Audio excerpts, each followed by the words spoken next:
২৪-এর বন্যা আশঙ্কায় বৃদ্ধি পাচ্ছে ধনু নদীর পানি। আপনাদের দেখানোর চেষ্টা করব খালিয়াজুড়ি উপজেলা ধনু নদীর সকল আপডেট।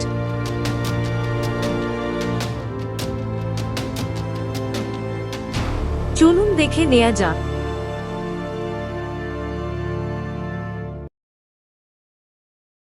ধনু নদীর উৎপত্তিস্থল ভারতের মেঘালয় রাজ্যে।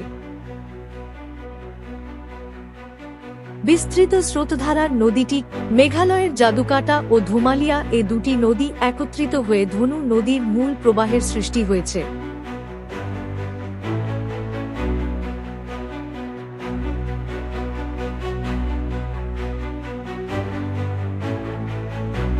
কয়েকদিনের টানা বৃষ্টিতে তীব্র বন্যার দেখা দিয়েছে ত্রিপুরা রাজ্যে।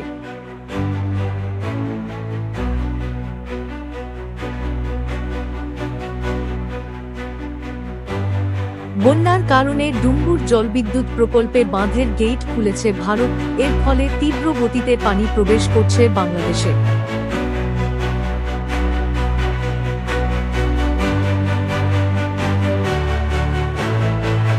ভারতীয় গণমাধ্যম খবর হতে জানা যায়, ত্রিপুরার 4টি নদীর পানি বিপদ সীমার উপর দিয়ে প্রবাহিত হচ্ছে।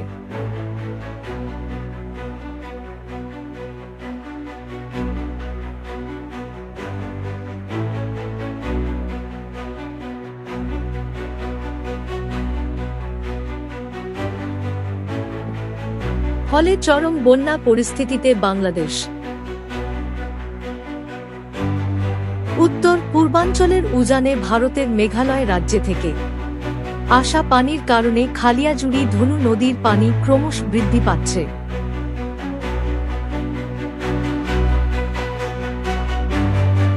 তবে ঘর বাড়ি ডুবে যাওয়া, জানমালের ক্ষতি হওয়ার কোনো ঘটনা এখনো হয়নি ধনু নদীর তীরবর্তী মানুষের।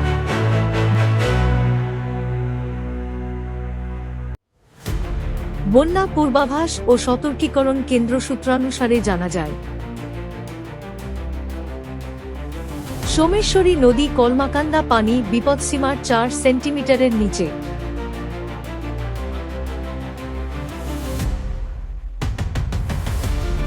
কংস নদী জারিয়া জাঞ্জাইল পানি বিপদসীমার 95 সেন্টিমিটারের নিচে।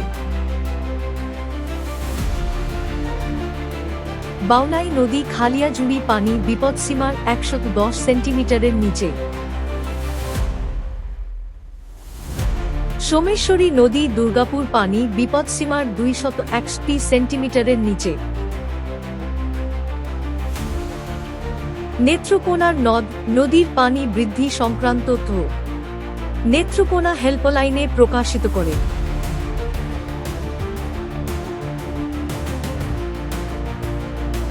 বর্ষাকালে নাও, শুকনায় পাও এমন বহুল প্রচলিত প্রবাদ জন্ম হয়েছে হাওরের মানুষের বাস্তবতা থেকে।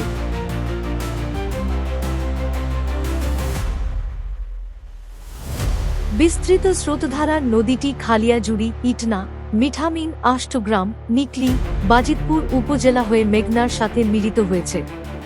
আর সেই আঁকা বাঁকা নদীর তীরে গড়ে উঠেছে নান্দনিক নৌ বন্দর। এই নদীতে বিভিন্ন ধরনের বাণিজ্যিক নৌযান যাতায়াত করে। নৌযানের মধ্যে উল্লেখযোগ্য হচ্ছে স্টিমার, লঞ্চ, মালবাহী জাহাজ, কয়লার নৌকা, পাথরের নৌকা ইত্যাদি।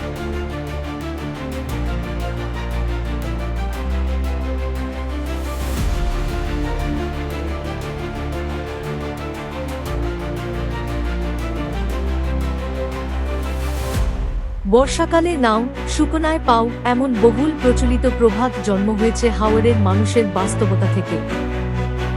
এই ছিল আজকের সর্বশেষ ধনু নদীর তথ্য। ধন্যবাদ।